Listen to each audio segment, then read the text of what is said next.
కాంగ్రెస్ ప్రభుత్వంపై మాజీ మంత్రి బీఆర్ఎస్ ప్రధాన కార్యదర్శి జీవన్ రెడ్డి తీవ్ర స్థాయిలో విరుచుకుపడ్డారు. కాళేశ్వరం ప్రాజెక్టు తుమ్మిడిహట్టి అంశాలపై సీఎం రేవంత్ రెడ్డి వైఖరిని ఆయన తప్పుబట్టారు. కాంగ్రెస్ సర్కార్ తెలంగాణ ప్రయోజనాలను పూర్తిగా విస్మరిస్తోందని ఆరోపించారు. కాళేశ్వరం ప్రాజెక్టు మరమ్మతుల విషయంలో ప్రభుత్వం చూపిస్తున్న నిర్లక్ష్యం వల్ల రైతులకు సాగునీరు అందక తీవ్ర అన్యాయం జరుగుతోందని మండిపడ్డారు.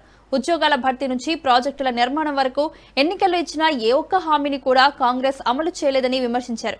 తెలంగాణ భవిష్యత్ కేవలం బీఆర్ఎస్ తోనే ముడిపడి ఉందంటూ జీవన్ రెడ్డి చేసిన వ్యాఖ్యలు ఇప్పుడు రాజకీయ వర్గాల్లో హాట్ టాపిక్ గా మారాయి.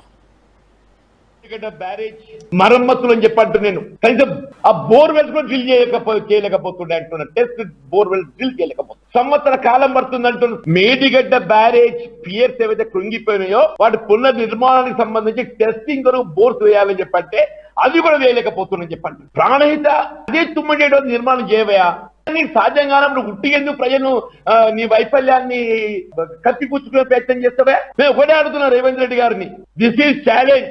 నువ్వు ఏం చేస్తావు చేయవయా? ఇప్పుడు ప్రాణహిత నదీ జలాల మల్లిపు సంబంధించి తుమ్మిడి వద్ద బ్యారేజ్ నిర్మాణం చేయలేకుంటే నువ్వు ఎంత ఎత్తు కడతావో కట్టు, ఏం ప్రయత్నం చేస్తావో చెయ్యి. ఆ నిర్మాణం చేసి నదీ జల వినియోగం చేయలేకున్నట్టయితే ఓటు అడిగే నైతిక హక్కు నీకు లేదు అంటూ ఓటు అడిగే నైతిక హక్కు నీకు లేదు అని చెప్పంటాను. నీ ఫ్యూచర్ గురించి నీకు ఆలోచన తప్ప ఏది ఇస్తుందో తెలంగాణ ప్రజల ఫ్యూచర్ నీకు పట్టలేదు. తెలంగాణ ప్రజల ఫ్యూచర్ అనేది ఏది ఇస్తుందో గోదావరి కృష్ణా నదీ జలాల వినియోగంతో ముడిపడి ఉన్నాయి. రాష్ట్రంలో కరువు అంటూ ఏర్పడితే ఇది ప్రకృతి ప్రసాదించిన కరువు కంటే రేవంత్ రెడ్డి వైఫల్యం ప్రసాదించిన కరువుగానే నేనైతే భావిస్తాను అంటున్నాను. ఇవాళ రేవంత్ రెడ్డి కుట్రపూరితంగా తెలంగాణ ప్రజానీకాన్ని కరువులోకి నెట్టుతుందని చెప్పండి.